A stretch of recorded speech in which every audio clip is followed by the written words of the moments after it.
શ્રીમદ ભગવદ્ ગીતાના આ 6 ઉપદેશ હંમેશા રાખો યાદ, મુશ્કેલ સમયને પાર કરવાની મળશે તાકાત। નમસ્કાર મિત્રો, જય શ્રી કૃષ્ણ। મિત્રો, ભગવદ્ ગીતાનું જ્ઞાન વ્યક્તિને જીવન જીવવામાં ઉપયોગી સાબિત થાય છે।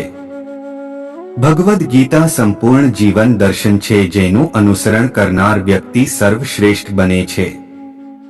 જીવનમાં પરિસ્થિતિઓ કેટલી પણ ખરાબ આવે, જે વ્યક્તિ ભગવદ્ ગીતાના 6 ઉપદેશને યાદ રાખે છે તે દરેક સ્થિતિમાંથી સફળ થઈને પાર આવે છે।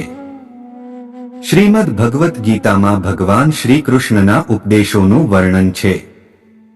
ગીતાના ઉપદેશ શ્રી કૃષ્ણ ભગવાને મહાભારતના યુદ્ધ દરમિયાન અર્જુનને આપ્યા હતા। ગીતામાં કહેવામાં આવેલા ઉપદેશ આજે પણ એટલા જ પ્રાસંગિક છે અને વ્યક્તિને જીવન જીવવાની સાચી રાહ દેખાડે છે। જો વ્યક્તિ ભગવદ્ ગીતાની આ વાતોને જીવનમાં અપનાવે છે તો તે સફળ થાય છે। ભગવદ્ ગીતા એવો ગ્રંથ છે જે વ્યક્તિને જીવન જીવવાની સાચી રાહ દેખાડે છે।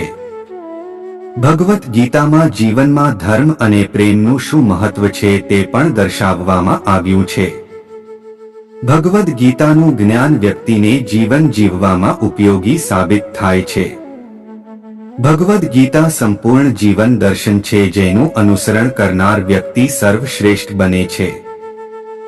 જીવનમાં પરિસ્થિતિઓ કેટલી પણ ખરાબ આવે, જે વ્યક્તિ ભગવદ્ ગીતાના 6 ઉપદેશને યાદ રાખે છે તે દરેક સ્થિતિમાંથી સફળ થઈને પાર આવે છે।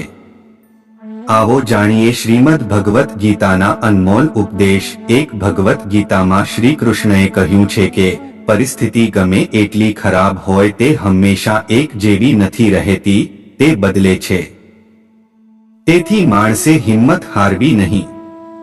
કોઈ પણ વ્યક્તિ સાથે ઈશ્વર અન્યાય નથી કરતા। ઈશ્વર વ્યક્તિને ત્યારે જ બધું આપે છે જ્યારે તે લાયક થાય છે। ભગવદ્ ગીતામાં ભગવાન કૃષ્ણએ અર્જુનને કહ્યું હતું કે વ્યક્તિ જે ઈચ્છે તે બની શકે છે, પરંતુ તેણે વિશ્વાસ રાખીને ઈચ્છિત વસ્તુ પર સતત ચિંતન કરવું પડે છે। આ સિવાય ક્યારે કોઈ વ્યક્તિ સાથ આપતું નથી। વ્યક્તિએ પોતે જ લડવું પડે છે અને પોતાની જાતને સંભાળવી પડે છે। 3 શ્રીમદ ભગવદ્ ગીતા અનુસાર જીવનમાં કોઈ પણ સ્થાયી નથી, તેથી કોઈ પણ પરિસ્થિતિને લઈને વધારે ચિંતા કરવી નહીં। 4 કોઈ પણ વ્યક્તિની સાથે રહેવાથી ક્યારે ખુશી નથી મળતી કે લક્ષ્ય પ્રાપ્ત નથી કરી શકાતું, તેથી મનુષ્યએ હંમેશા પોતાના કર્મો પર વિશ્વાસ રાખીને એકલા ચાલવું જોઈએ। 5 ભગવદ્ ગીતામાં ભગવાન કૃષ્ણએ કહ્યું છે કે બીજાનું અનુસરણ કે નકલ કરવાને બદલે વ્યક્તિએ પોતાની જાતને ઓળખવી જોઈએ અને પોતાના વિચારોનું અનુકરણ કરવું જોઈએ। જો બીજાનું અનુસરણ કરશો તો મનમાં હંમેશા ભય રહેશે। 6 ભગવાન શ્રી કૃષ્ણએ કહ્યું છે કે મનમાંથી ડર હટાવવો હોય તો એક જ ઉપાય છે, પોતાના સ્વધર્મને ઓળખો અને તેના પર જ જીવન જીવો। મિત્રો, જો તમને શ્રીમદ ભગવદ્ ગીતાના ઉપદેશ સારા લાગ્યા હોય તો વિડીયોને લાઈક કરી ચેનલને સબસ્ક્રાઇબ કરો અને કોમેન્ટમાં જય શ્રી કૃષ્ણ લખવાનું ભૂલતા નહીં। જય શ્રી કૃષ્ણ।